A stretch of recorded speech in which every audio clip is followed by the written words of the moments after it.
আমরা যারা গ্রামে থাকি তারা কিন্তু এখনও হাটে যাই। হ্যালো বন্ধুরা, কেমন আছো? নতুন একটা ভ্লগে তোমাদের অনেক অনেক স্বাগত। গতকাল গিয়েছিলাম নহাটার হাটে। আমাদের বাড়ি থেকে 10 কিলোমিটার দূরে। নহাটার হাটে অনেক সবজি পাওয়া যায়, আর হাটটা অনেক বড়। এই হাটটা শনিবারে আর মঙ্গলবারে বসে। শীত কিন্তু ভালোই পড়েছে, তবুও প্রচুর লোকজন কিন্তু হাটে এসেছে।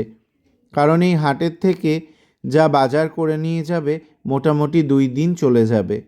তো গতকাল সন্ধেয় আমি একটু ফাঁকা ছিলাম, গিয়েছিলাম নহাটার হাটে।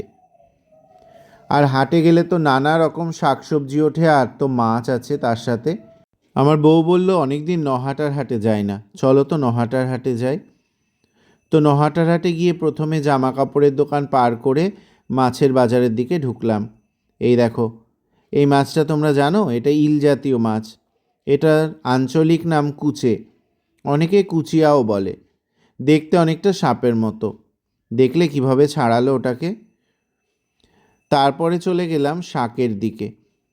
আমার এই সময় বেতো শাকটা খেতে দারুণ লাগে। এই বেতো শাকটা নিলাম 2 আঁটি 20 টাকা দিয়ে। এই বেতো শাকটা শীতকালেই পাওয়া যায়। এগুলো সর্ষে খেতে ধনে খেতে হয়। তারপরে দেখো জ্যান্ত জ্যান্ত মাছ। কি মাছ বলো তো এগুলো? ফলুই মাছ। এই মাছগুলোতে প্রচণ্ড কাঁটা থাকে, কিন্তু এই মাছের দারুণ টেস্ট। আর মাছের বাজারে এত ভিড়, ঢুকতে পারছিলাম না।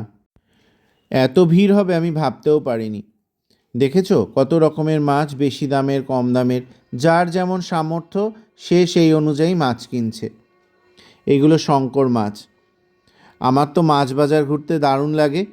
তারপরে চলে গেলাম খাসির মাংসের দোকানের দিকে। খাসির মাংস গ্রামের দিকে এইভাবে বিক্রি হয়। তারপর আমি কিনে নিলাম ট্যাংরা মাছ আর শাইটিং মাছ। তারপর ঢুকেছি সবজি বাজারের দিকে। দেখো, আমরাও অনেক সবজি কিনেছি। গাজর, বিট, মটরশুঁটি। এই দাদাটার কাছ থেকে আমরা ওলকপি, বিট, গাজর, তারপর এখানে দাদুটার কাছ থেকে নিলাম কড়াইশুঁটি, কাঁচা টমেটো, এই সমস্ত নিলাম। তারপর আদা, পেঁয়াজ, রসুন কিনে নিলাম। অনেক বাজার করলাম। বাজার করে বাড়ি ফিরলাম।